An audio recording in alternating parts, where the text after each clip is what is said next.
नमस्कार साथियों, Praveen study classes के यूट्यूब चैनल में आप सभी का स्वागत है। मेरे प्यारे दोस्तों, मैं हूं प्रवीण कुमार और आप सभी को प्यार भरा नमस्कार। मेरे प्यारे दोस्तों, हम लोग साइंस सीरीज अभी चला रहे हैं और साइंस सीरीज में फिजिक्स के पोर्शन को पकड़े हैं।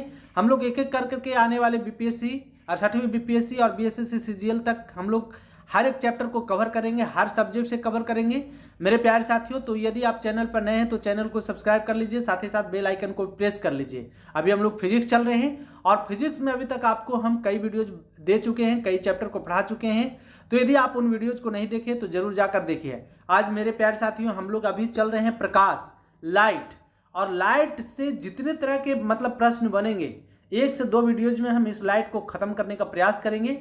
इस पर जो थ्योरी है वो भी हम आपको दे रहे हैं प्रतिदिन, तो आप उन थ्योरी को जरूर जाकर देखिए। 2 वीडियोज दिया जा चुका है प्रकाश से अभी थ्योरी के रूप में, तो उसको जरूर जाकर देखिए। मेरे प्यारे साथियों, साइंस बहुत ही इंपॉर्टेंट सब्जेक्ट हो जाता है बीपीएससी के लिए खास करके, और बीपीएससी में आपको 30 प्रश्नों का वेटेज रहता है साइंस से, जिसमें फिजिक्स से 10 प्रश्न, केमिस्ट्री से 10 प्रश्न होता है और बायो से भी 10 प्रश्न होता है। तीनों से मिला करके 30 प्रश्न टोटल पूछे जाते हैं, जो बहुत ही इंपॉर्टेंट और खास होता है रिजल्ट के लिए। तो आपको हम हर एक चैप्टर को कवर करेंगे, फिजिक्स और केमिस्ट्री, उसके बाद बायो को कवर करेंगे। तो आप चैनल पर नए हैं तो चैनल को जरूर सब्सक्राइब कर दीजिए, साथ ही साथ बेल आइकन को भी प्रेस कर दीजिए। मेरे प्यारे साथियों, बहुत कुछ आपको चैनल को सब्सक्राइब करने में और लाइक करने में बहुत कुछ आपको नहीं देना पड़ता है। एक योगदान यदि आप इस चैनल को देते हैं तो आपके लिए भी चैनल आपके बारे में, आपके भविष्य के बारे में एक अच्छा सोचेगा। चलिए मेरे प्यारे साथियों, हम लोग शुरू करते हैं। प्रकाश से पहला प्रश्न को देखेंगे। और पहला प्रश्न क्या है तो देखिए, यहाँ पर पहला प्रश्न इंपॉर्टेंट है। जो हर तरह के प्रश्न हम आपके लिए लेकर आ रहे हैं, कहीं ना कहीं किसी न किसी एग्जाम में पूछा हुआ है और बहुत ही इंपॉर्टेंट है। और वही प्रश्न हर जगह राउंड करते रहता है, चक्र चलाते रहता है। 1, 2, 4 प्रश्न अलग हो सकते हैं, लेकिन मैक्सिमम प्रश्न आखिर सब्जेक्ट से जो प्रश्न पूछे जाते हैं तो वो तो सब्जेक्ट से रहेंगे, तो उसमें चेंज क्या होने की बात है। प्रकाश से जो प्रश्न बनेंगे प्रकाश से ही पूछेंगे। करंट अफेयर्स का प्रश्न चेंज हो सकता है, हाँ, इसको पूछने का तरीका भी चेंज हो सकता है, लेकिन रहेगा वही, सेंस उसका वही रहेगा। तो हम लोग जब सब्जेक्ट वाइज अध्ययन करते हैं, जब हम लोग विषय वस्तु से अध्ययन करते हैं, तो उसमें प्रश्नों को बहुत चेंज होने का कोई उम्मीद नहीं होता है। चलिए हम लोग यहां देखेंगे, प्रकाश सीधी रेखा में चलता प्रतीत होता है, क्यों, क्या कारण है कि प्रकाश सीधी रेखा में चलता है। यह छोटे कणों से बना होता है, यह प्रकाश का वेग बहुत अधिक होता है, प्रकाश का तरंगदैर्घ्य बहुत छोटा होता है, या प्रकाश अपने चारों ओर से परावर्तित होता है। क्या इसका सही जवाब होगा। तो मेरे प्यारे साथियों, प्रकाश को सीधी रेखा में चलने का मूल कारण है कि प्रकाश का तरंगदैर्घ्य छोटा होता है, बहुत छोटा होता है। और प्रकाश का तरंगदैर्घ्य कितना होता है तो लगभग 400 नैनोमीटर से लेकर के 700 नैनोमीटर के बीच जो होता है प्रकाश का तरंगदैर्घ्य होता है, नैनोमीटर, याद रखिएगा। तो प्रकाश का तरंगदैर्घ्य कितना होता है, 400 नैनोमीटर से लेकर के 700 नैनोमीटर के बीच होता है। यही कारण है कि हम लोग प्रकाश को सीधी रेखा में चलते हुए देखते हैं। चलिए और भी हम लोग जानेंगे प्रकाश से। तो प्रकाश कहता है कि प्रकाश के तरंगों के वायु से कांच में जाने पर जो चर प्रभावित होते हैं वे कौन है। कौन सा चर जो है, देखिए माध्यम 2 प्रकार के, एक होता है जिसको कहते हैं संघनन माध्यम, याद रखिएगा, संघनन माध्यम, ठीक है। और दूसरा होता है जिसको कहते हैं विरल माध्यम। संघनन माध्यम और विरल माध्यम, ठीक है, ये याद रखिए, संघनन माध्यम और विरल माध्यम। संघनन माध्यम किसको कहेंगे, अब देखिए किसको कहेंगे। तो यहां पर देखिए हम डॉट डॉट डॉट से आपको समझाने का प्रयास करते हैं, मुझे पूर्ण उम्मीद है कि आप इसे समझ जाएंगे। ये हो गया और एक यहां ऐसे हो गया। तो बताइए विरल कौन है, संघनन कौन है। तो जिसमें पदार्थ के कण बहुत करीब करीब होते हैं, जिसमें जगह होने की कम संभावना होती है, तो वो संघनन माध्यम है। और विरल माध्यम, आप देखिए ये 2 कणों के बीच जगह है, जिसके कण एक दूसरे से कुछ दूरी पर होते हैं। तो 2 प्रकार के माध्यम होते हैं, संघनन माध्यम और विरल माध्यम। आप बताइए कि यहां पर कहता है कि प्रकाश तरंगों के वायु से कांच में जाने पर तो बताइए वायु और कांच में दोनों में सबसे ज्यादा संघनन कौन होगा? तो कांच होगा। ठीक है, क्यों कांच होगा? क्योंकि ये जो है छोटे छोटे कणों के संगठन से बने होते हैं, और वायु जो होता है को हम लोग कंप्रेस करते हैं तो वो संचरित होता है, मतलब छोटे आकार में। एक आप इसको एक सिंपल सा उदाहरण से समझिए। कैसे समझेंगे? कि जैसे आप एक बैलून ले लीजिए और बैलून को मुंह से फूंक करके उसको फुलाइए और उसको ऐसे ऐसे ऐड कर करके फिर छोटा करते जाइए, देखिए वो छोटा होते जाएगा, है कि नहीं? और एक ऐसी स्थिति आ जाएगी कि वो छोटा होना बंद हो जाएगा। लेकिन क्या आप कांच को ऐसे ऐसे ऐड करके छोटा कर सकते हैं? नहीं। तो वायु की अपेक्षा कांच संघनन माध्यम है, और जब संघनन माध्यम से विरल माध्यम में कोई प्रकाश की किरणें जाती है तो आप याद रखिएगा, ये है ऊपर हम मान लेते हैं संघनन माध्यम। कौन सा माध्यम? संघनन माध्यम। और नीचे है विरल माध्यम, याद रखिएगा। तो यहां से जब संघनन माध्यम से जब कोई प्रकाश की किरण विरल माध्यम में जाती है तो वो अभिलंब से दूर हटती है, इसको अभिलंब कहते हैं। अब अभिलंब क्या होता है? आपतित किरण क्या होता है? परिवर्तित किरण क्या होता है? आपतन कोण, परावर्तन कोण, अपवर्तन कोण क्या होता है? इस सारे के बारे में हम थ्योरी के रूप में चर्चा कर चुके हैं। तो मेरे प्यारे साथियों, आप जाकर उन सारे बातों को देखिए, आपको कोई कंफ्यूजन नहीं होगा। तो जब प्रकाश की किरण, दो कंडीशन होता है, ऊपर आप याद रखिएगा कि संघनन माध्यम है, नीचे विरल माध्यम है। और एक और बनाते हैं, इसमें हम दे देते हैं ऊपर विरल माध्यम और नीचे दे देते हैं संघनन माध्यम। विरल और नीचे हो गया संघनन। दो कंडीशन हम आपको यहां पर लेकर के समझाने का प्रयास करते हैं। ये देखिए, और यहां ऊपर है क्या? यहां पर हम देखे हैं संघनन, है ना? याद रखिएगा, शॉर्ट में लिखिए। और यहां है विरल। तो देखिए, जब प्रकाश की किरणें संघनन माध्यम से विरल माध्यम में प्रवेश करती है, संघनन माध्यम से जब विरल माध्यम में प्रवेश करती है तो वो अभिलंब से दूर हटती चली जाती है। लेकिन जब प्रकाश की किरणें विरल माध्यम से संघनन माध्यम में आती है तो वो अभिलंब की ओर मुड़ती चली जाती है, याद रखिएगा। तो वही कार्य है। तो वायु से कांच में आ रहा है, विरल माध्यम से संघनन माध्यम में आ रहा है, तो मुड़ेगा, अभिलंब की ओर मुड़ेगा। और जब संघनन माध्यम से विरल माध्यम में जाएगा तो अभिलंब से वो दूर हटेगा। ये बात आप समझ गए होंगे।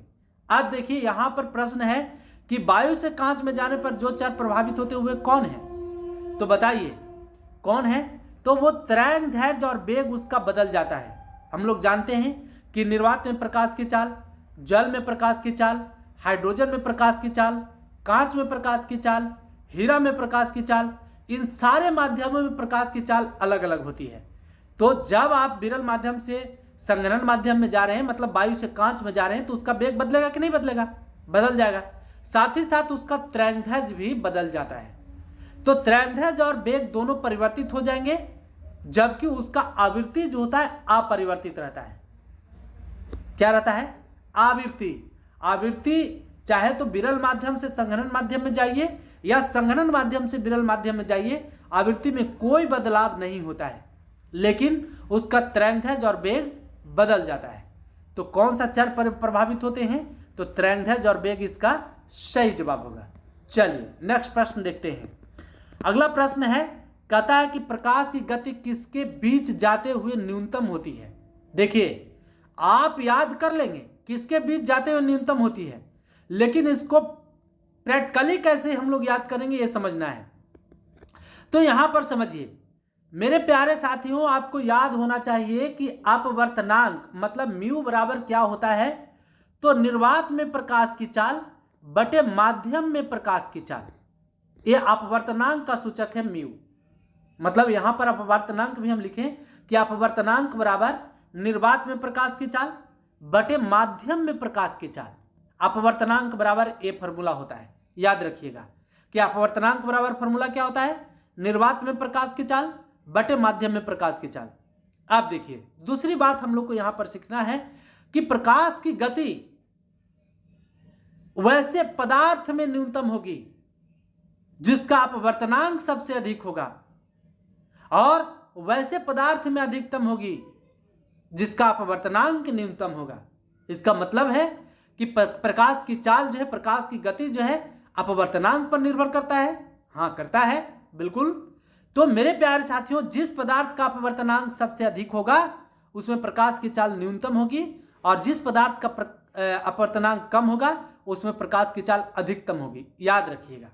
अब आप बताइए, कांच का अपवर्तनांक कितना होता है? 1.5। याद करिएगा। निर्वात में, चूंकि निर्वात में कोई अपवर्तनांक नहीं, चूंकि वहां कोई माध्यम है ही नहीं,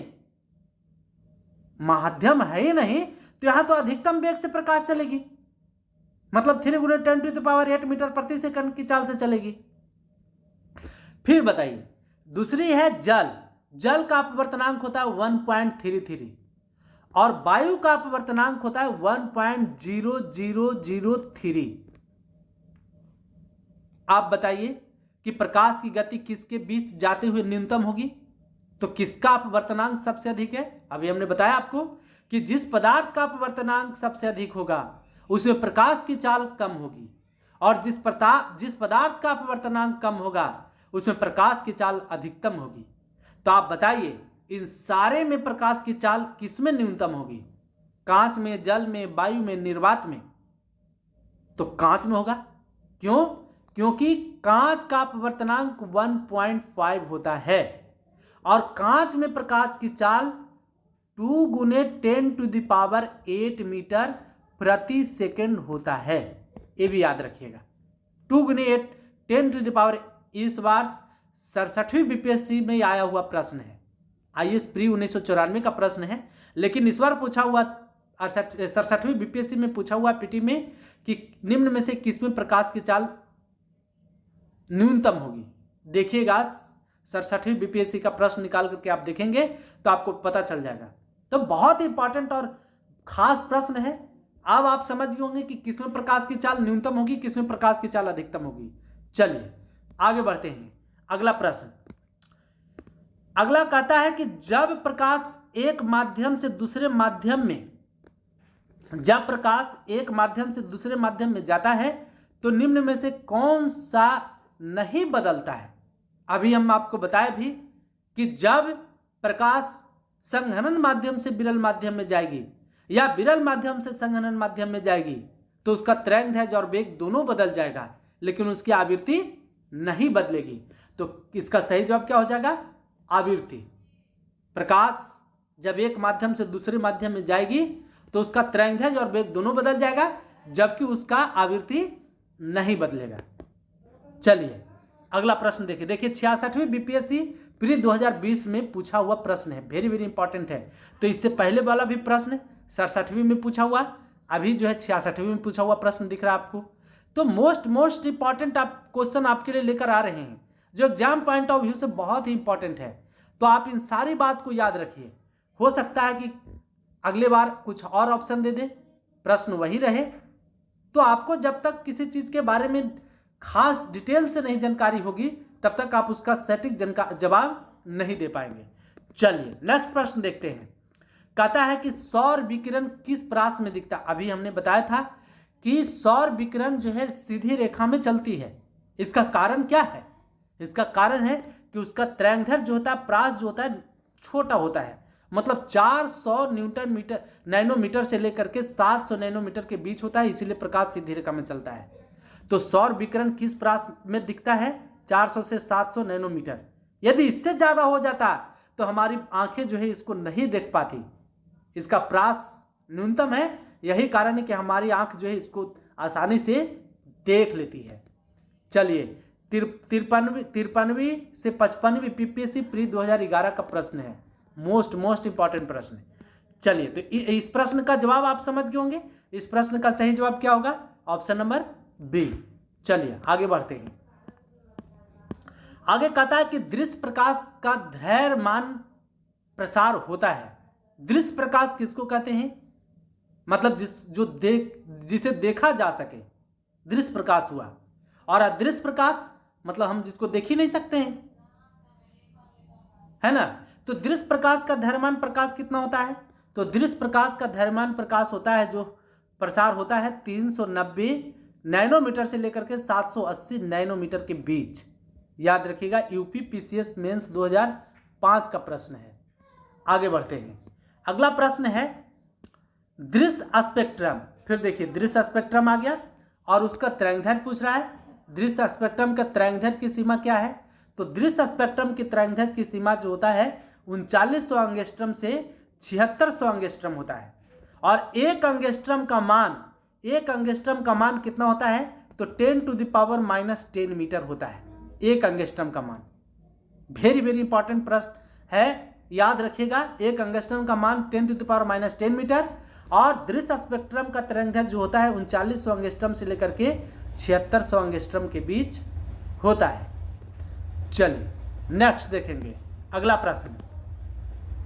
आप देखिए इस प्रश्न का जवाब आप आसानी से अपने, यदि आप रेलवे लाइन के किनारे यदि आपका घर होगा या आप जब कहीं यात्रा में निकले होंगे ट्रेन से और आपको यदि उसका सिग्नल का लाइट दिखाई दिया होगा, तो आज इस प्रश्न का जवाब आप आसानी से देख दीजिएगा। क्या? मानव आंख दृश्य प्रकाश के जिस तरंगदैर्घ्य के लिए सर्वाधिक सुग्राही होती है वह कौन है? मानव आंख किस प्रकार के रंग को आसानी से देख लेता है? देखिएगा, जब अभी तो इस प्रश्न का पहले जवाब बता दे तब हम आपको बताएंगे। तो किस कहता है कि मानव आंख दृश्य प्रकाश के जिस तरंगदैर्घ्य के लिए सर्वाधिक सुग्राही है वह है, कौन है? तो 5500 एंगस्ट्रम तरंगदैर्घ्य वाले दृश्य प्रकाश के लिए जो है मानव का आंख सर्वाधिक सुग्राही होता है। देखिएगा, पीला और हरा, ये दो, पीला और हरा, लाल रंग को तो हम लोग उसके तरंगदैर्घ्य अधिक होने के कारण देख पाते हैं, लेकिन पीला और हरा ये दो रंगों को हमारी आंख आसानी से देख लेता है। इसको देखने में कोई ज्यादा भार नहीं पड़ती है ना। तो पीला और हरा रंग के लिए हमारी आंख सर्वाधिक सुग्राही है। आप देखे होंगे भी, रेलवे का सिग्नल पीला और हरा इसीलिए बनाया जाता है ताकि हमारी आंख आसानी से उसे देख सके, हमारी आंख के लिए वो ज्यादा सुग्राही हो। तो पीला और हरा याद रखिएगा। और यदि आप पीले कपड़े पहने हुए हैं और यदि कहीं भीड़ में आप खड़े हैं तो आसानी से कोई व्यक्ति आपको पहचान जाएगा। क्यों ऐसा करता है? क्योंकि हमारा आंख जो है पीले रंगों के लिए सर्वाधिक सुग्राही होता है, हरे रंग के लिए भी सर्वाधिक सुग्राही होता है। तो इसीलिए हम लोग पीला और हरा कपड़ा का जो व्यक्ति होता है उसको हम लोग दूर से ही देख लेते हैं, क्योंकि हमारा आंख उन दोनों रंगों के लिए सर्वाधिक सुग्राही है, आसानी से उसको देख सकता है। देखिए यूपी पीएससी आरआई 2014 का प्रश्न है। चलिए नेक्स्ट प्रश्न देखेंगे।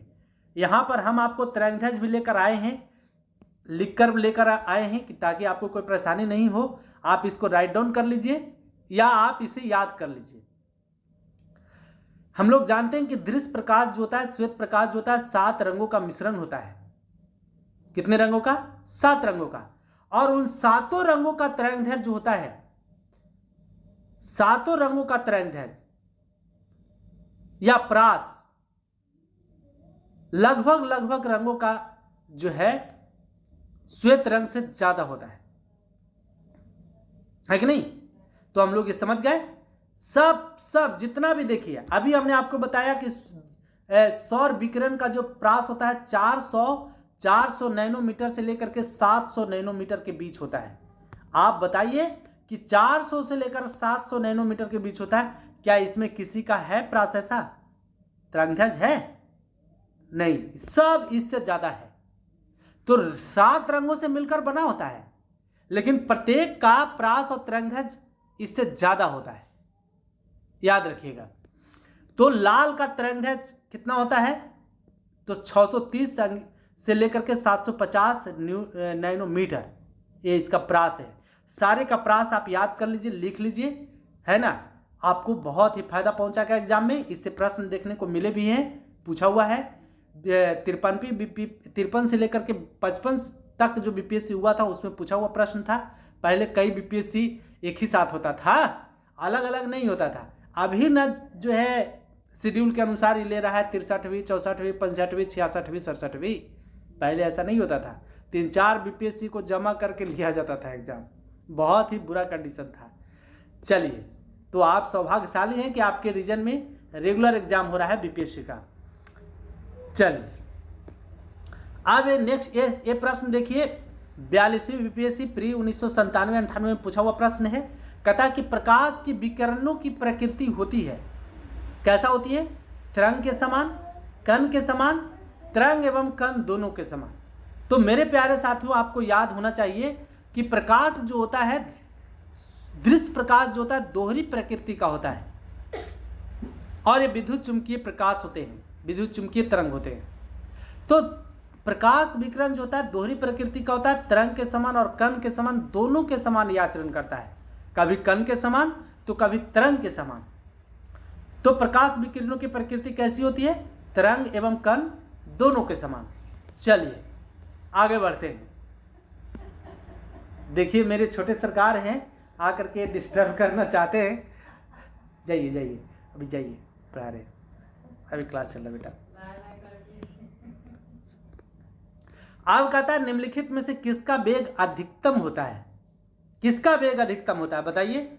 यूपी पीसीएस प्री 2018 का प्रश्न है। कॉस्मिक किरण का, प्रकाश का, इलेक्ट्रॉन का या पराध्वनिक तरंग का?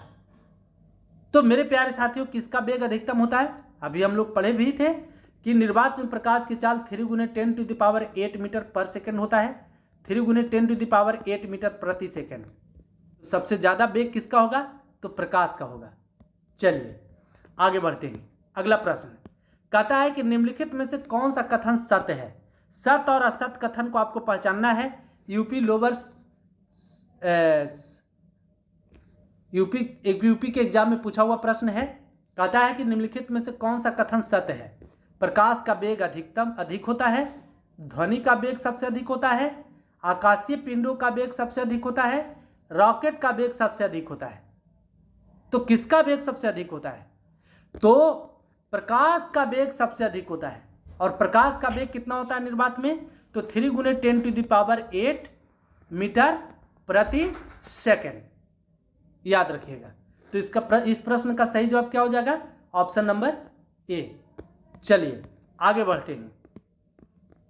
अगला है कि प्रकाश का शून्य आकाश में वेग अनुमानता है। तभी हम लोग पढ़े भी। देखिए 43वीं बीपीएससी जो है 43 बीपीएससी प्री 1999 का प्रश्न है। 3 × 10⁸ मीटर प्रति सेकंड होता है। हम लोग पहले से ही पढ़ते आ रहे हैं। हम आपको सारी बातें दिखाने के लिए कुछ छोटे छोटे प्रश्न जो है लेकर आ रहे हैं, ताकि आपको ज्यादा अनुभव हो। अब प्रकाश का वेग अधिकतम होता है। चलिए, पहले न्यूनतम आया था, अब अधिकतम आ गया।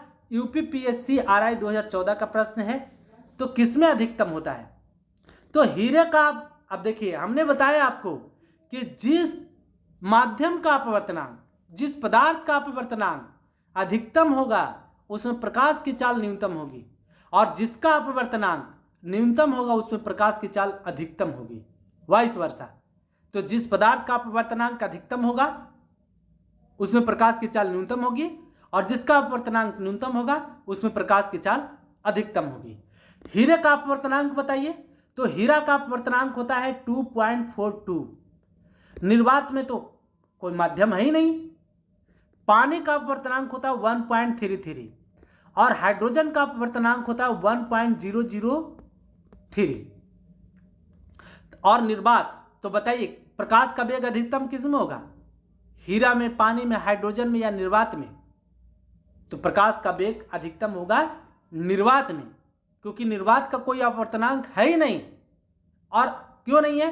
क्योंकि अपवर्तनांक का फॉर्मूला होता है, अपवर्तनांक का फॉर्मूला होता है कि निर्वात में प्रकाश की चाल बटे माध्यम में प्रकाश की चाल। तो जब निर्वात है, यहां पर ये निर्वात है, यहां कोई भी वायु नहीं है, वायु का कण नहीं है, तो कोई माध्यम है ही नहीं, तो उसमें क्या उसका अपवर्तनांक होगा? क्या तो अपवर्तनांक मतलब फुल मूड में है, तो उसमें तो प्रकाश की चाल अधिकतम ही होगी। तो निर्वात में प्रकाश की चाल अधिकतम होती है। चलिए नेक्स्ट प्रश्न देखेंगे। हम इसके लिए लेकर भी आए थे आपके लिए, बहुत ही इंपॉर्टेंट। चलिए कोई बात नहीं, हम लोग चर्चा कर भी लिए। चलिए अगला प्रश्न है, अरे डेका, देखिए ये क्वेश्चन को कैसे लिखा है, थोड़ा सा और स्पष्ट लिखना चाहिए था। डेका को बहुत समझाना पड़ेगा। कहता है कि जब प्रकाश की किरण संघनन माध्यम से विरल माध्यम में गमन करती है, ऊपर को हमने हमेशा बोला है कि संघनन मानिए हम यहां पर मानने बोल रहे हैं, ऐसा नहीं है कि आपको ऊपर हमेशा संघनन माध्यम में होगा, ऊपर को संघनन नीचे को विरल माध्यम। तो कहता है कि जब प्रकाश की किरण संघनन माध्यम से यहां से जब विरल माध्यम में जाती है तो क्या होता है। तो जब प्रकाश की किरण संघनन माध्यम से विरल माध्यम में जाएगी, ये संघनन माध्यम में और ये विरल माध्यम में जाती है, तो ये अभिलंब से दूर हटती चली जाती है। देखिए दूर हटती चली जाएगी, याद रखिएगा।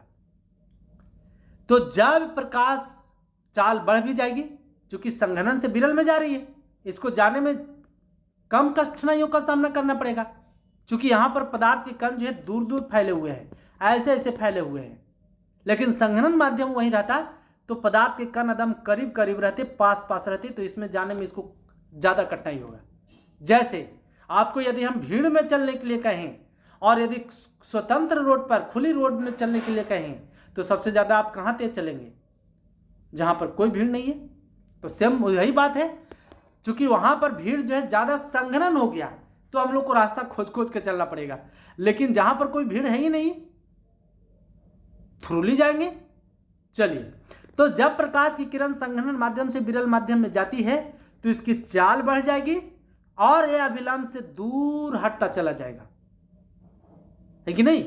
तो कौन सा ऑप्शन में है, इसकी चाल बढ़ जाती है तथा यह अभिलंब से दूर हट जाती है। बिल्कुल पहला ऑप्शन सही होगा, पहले ऑप्शन में इसका जवाब मिल गया। इसकी चाल बढ़ जाती है, अभिलंब की ओर झुक जाती है। नहीं, जब विरल माध्यम से संघनन माध्यम में आएगी तब यह अभिलंब की ओर झुकेगी, लेकिन इसका चाल घटेगा। तो इस प्रश्न का सही जवाब क्या होगा, ऑप्शन नंबर ए। कहां पूछा हुआ है इस प्रश्न को भी जरा देख लीजिए, छत्तीसगढ़ पीसीएस प्री 2018 का प्रश्न है। चलिए नेक्स्ट प्रश्न कहता है कि सावन के पतले झाग में चमकदार रंगों का बनना किस परिघटना का परिणाम है। तो किस घटना का परिणाम है, तो ये है बहुलित परावर्तन एवं व्यतिकरण का। साबुन के पतले झाग में चमकदार रंगों का बनना किस परिघटना का परिणाम है, तो बहुलित परावर्तन और व्यतिकरण का परिणाम है। और परावर्तन क्या होता है, व्यतिकरण क्या होता है, ये हम आपको बताए भी हैं। यदि आप उन वीडियोज को नहीं देखे तो जाकर जरूर देखिए, आईएएस प्री 1993 का प्रश्न है। चलिए अब कहता है, देखिए बहुत ही प्यारा क्वेश्चन, देखिएगा ये कैसे कैसे पूछा गया है। इसके लिए हम आपको लेकर आए हैं, दिखाएं तनी कि कैसा इंपॉर्टेंट प्रश्न है ये। यहां पर पूछा हुआ है कि पूर्ण आंतरिक परावर्तन, टोटल रिफ्लेक्शन ऑफ लाइट, जब प्रकाश जाता है कहां से कहां जाएगा तो पूर्ण आंतरिक परावर्तन होगा। कहां से कहां जाएगा, तो हीरा से कांच में, जल से कांच में, वायु से जल में, या वायु से कांच में, पूर्ण आंतरिक परावर्तन। तो देखिए हम ले लेते हैं, यहां पर हम आपको समझाने के लिए ले लेते हैं माध्यम। पूर्ण आंतरिक परावर्तन होता क्या है, तो देखिए पूर्ण आंतरिक परावर्तन का मतलब होता है कि जैसे इस संघनन माध्यम में और ये विरल माध्यम में, यहां से जब कोई आपतित किरण अपवर्तित होगी विरल माध्यम में, तो देखिए यह अभिलंब से दूर होती चली जाएगी। लेकिन जैसे जैसे अब देखिए ये और झुकेगा तो ये और सीधा होगा, ऐसे ये और थोड़ा सा आपतन कोण का मान बढ़ेगा तो और ई जो है ओवरलैप होते चला जाएगा। और एक ऐसी स्थिति होगी कि जब आपतन कोण 90 डिग्री हो जाएगा तो ये जो है अभिलंब से ऊपर की ओर चली जाएगी। तो जिधर से आया पूरा प्रकाश जो नुकसान नहीं हुआ। देखिए 3 गो चीज हम लेकर के आपको दिखाते हैं, समझ में आना चाहिए। मुझे पूर्ण उम्मीद है कि आपको हम समझाने में कामयाब होंगे। तीन गो लिए। पहली स्थिति में हम यहां से यहां अरे यार, इतना टाइम लोगे तो कैसे काम चलेगा।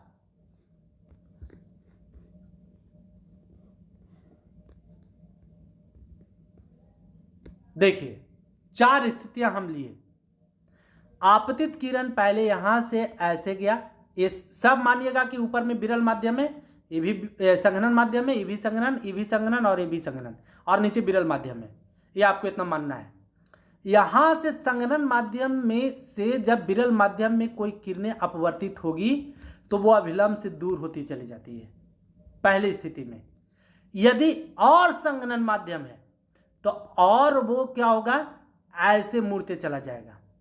दूसरा कंडीशन, मतलब जब आपतन कोण का मान देखिए बढ़ते चला जा रहा है, पहले ही छोटा था, अब थोड़ा सा आपतन कोण का मान और बड़ा हुआ। अगर अगला स्थिति ये होगा कि यहां से और ऐसे चला जाएगा, मतलब आपतन कोण का मान देखिए बढ़ते चला जा रहा है,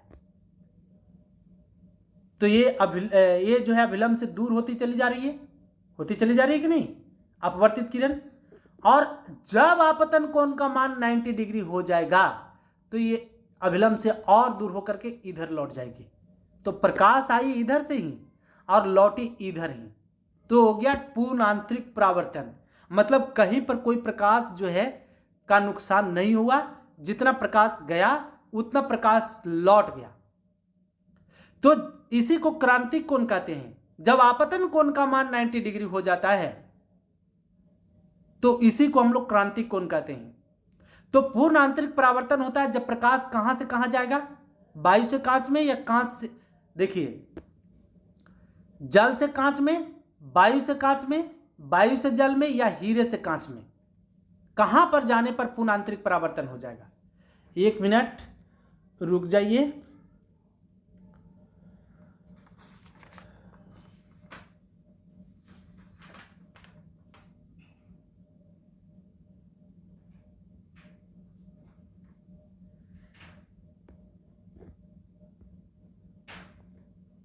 पर चलिए, तो हीरे से कांच में यदि जाएगा, क्योंकि हीरा कांच की अपेक्षा ज्यादा संघनन है। क्यों? क्योंकि हीरा का अपवर्तनांक जो होता है 2.42 होता है, और अपवर्तनांक अधिक क्यों हुआ? क्योंकि इसमें प्रकाश की चाल न्यूनतम है। तो पूर्ण आंतरिक परावर्तन कब होगा? जब प्रकाश हीरे से कांच में जाएगा तब पूर्ण आंतरिक परावर्तन होगा। तो याद रखिएगा, इस प्रश्न का सही जवाब क्या हो जाएगा? Option number A. ठीक है, आगे बढ़ते हैं। अगला, चूंकि देखिए यहां पर कांच का अपवर्तनांक होता है 1.5, इसको हम और थोड़ा सा क्लियर करें तो कांच का अपवर्तनांक होता है 1.5 और हीरे का अपवर्तनांक होता है 2.42। यहां पर वायु का अपवर्तनांक होता है 1.003, एक और जीरो बैठा लीजिए, और जल का अपवर्तनांक होता है 1.33। यहां पर जल और कांच, जल का अपवर्तनांक होगा 1.33, कांच का अपवर्तनांक हो गया 1.5। तो बताइए कि ज्यादा अंतर किसमें देखने को मिल रहा है? हीरा का अपवर्तनांक 2.42 और कांच का अपवर्तनांक 1.5। इन दोनों को यदि घटाएं तो हम लोग 0.90 के बराबर आएगा, लेकिन और किसी के अपवर्तनांक को घटाइए उतना नहीं आएगा। तो जिसका अपवर्तनांक घटाने पर ज्यादा आ रहा है वहां पर पूर्ण आंतरिक परावर्तन होगा। इन सारे से भी होगा लेकिन उतना नहीं होगा जितना होना चाहिए। लेकिन हीरे से जब कांच में प्रकाश जाएगी तो वो टोटल रिफ्लेक्शन ऑफ लाइट हो जाएगा, पूर्ण आंतरिक परावर्तन हो जाएगा। अब समझ गए होंगे आप। यहां पर जल का अपवर्तनांक होता है 1.33 और कांच का अपवर्तनांक होता है 1.5। इसको यदि घटाएं तो कितना आ जाएगा?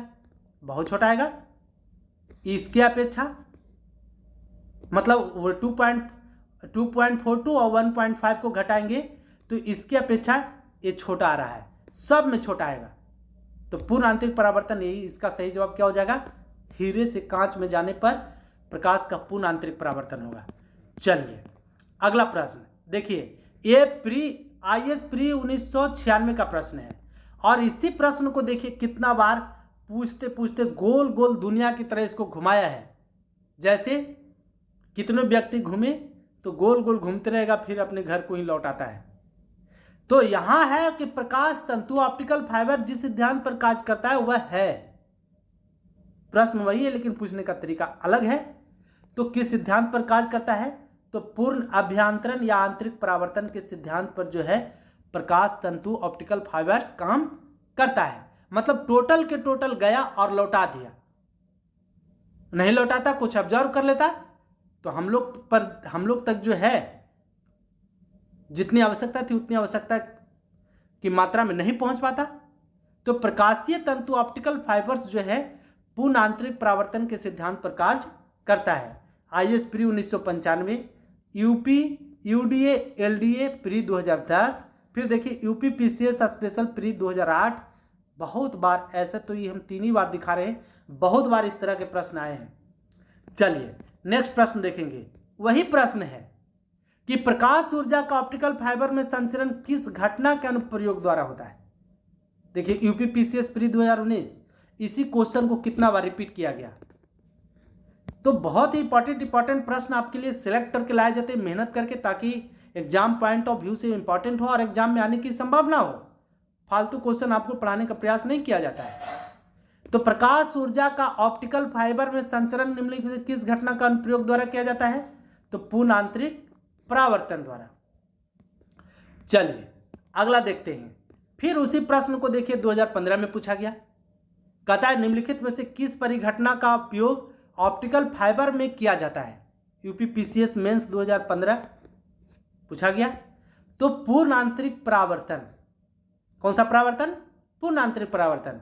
किस परिघटना का उपयोग ऑप्टिकल फाइबर्स में किया जाता है?